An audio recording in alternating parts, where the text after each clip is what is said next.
I'm going to show you why you may need to rethink your real estate plans for 2025.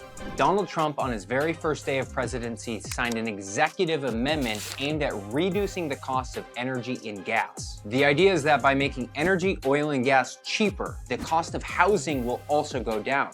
When you reduce the cost across the entire supply chain, so the lumber mill that has to chop down the trees and bring them in, the fuel cost for them is cheaper. The cost to operate the factory becomes cheaper, which costs the supply of lumber to go down. The cost of the builders to get to the site and to operate the machinery, that cost has gone down, and the cost of lumber to build those sites has also gone down.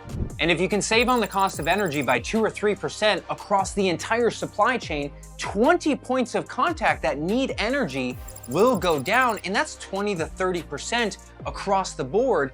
And this brings housing prices down because it's cheaper to build more homes. Developers don't need to spend as much money. Landlords can fix up their homes for much cheaper than they could in the past. Contractors will have more jobs, which equals more income to pay and buy these properties. Trump also wants to lessen the regulations around building new properties and around permitting, which means if there's less red tape for me as a developer to go and build 20 or 50 new homes, it's going to be a lot more advantageous for me to do so, which will now drive more developers building even more homes. So the cost to build the home is cheaper.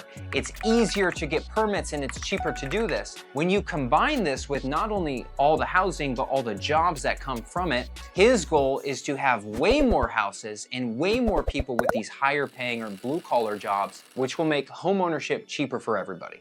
So if you're a homeowner and you own a property and your market appreciates by 5% a year, it's going up, your market now may only appreciate by 2 or 3%, because as new homes come on the market for sale, your home, which has been lived in as a second or used home, is less desirable than all of the new builds. So yeah, your market's going up, but maybe not as much as normal. However, Trump's also looking to apply tariffs to a lot of foreign countries. And we get $8.5 billion or almost 20% of our lumber from Canada, which means if every one of those pieces of lumber goes up in price because of these tariffs by 5, 10, or 20%, that could actually eat away at the cost that we made by saving on electricity. So now, because steel and lumber is going to be more expensive, we either have to pay those higher prices, which could offset the savings from energy, or we have to manufacture it in the US, which it takes a long time to build these factories and these facilities, and so this cost will get passed on to the consumer.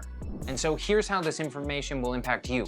This coming summer, we're likely going to see a boom of new properties hitting the market. An NAR, National Association of Realtor stats, states that 9 out of the last 11 presidential cycles, so most of them, the following summer, the next summer, there was always more sales than the previous years. And so we know coming this summer, there's gonna be more homes hitting the market. And so if you're a homeowner and you're thinking about selling in the next year, my recommendation would be don't wait for everybody else. Get in early and make that sale quickly. And if you're a buyer and you're thinking about purchasing, well, you know that there's gonna be more inventory this summer, which means you might want to be a little bit more cautious or slower as you're making offers, because there's going to be more properties for you to take a look at. And if you're a real estate investor, that means there's going to be more sales and more deals happening every single month, which means there's more sales velocity for you to get involved with, which equals more opportunity. Now with that comes other investors. So if you can be ahead of the curve on them, you're going to get access to a lot more deals than what you normally might see. And if you're a real estate agent, you're actually in the best spot because you have no risk for a lower, a stagnating market, but there's going to be more sales than average for you to take advantage of. And since it's been an even year cycle from an even to an odd year, there's actually been more real estate licenses that have turned over in the last year than any other time. So there's less agents that you're competing with, and there's more sales opportunity. Actually, this has been the 4th year in a row that the number of real estate agents that are licensed has gone down. Lastly, regardless of what position you're in, buying, selling, investing, your job in any market is to win and outperform the competition. And so if you like this content and you want more of it, or you want a specific request, like and subscribe to this video. Thanks for watching. Aloha.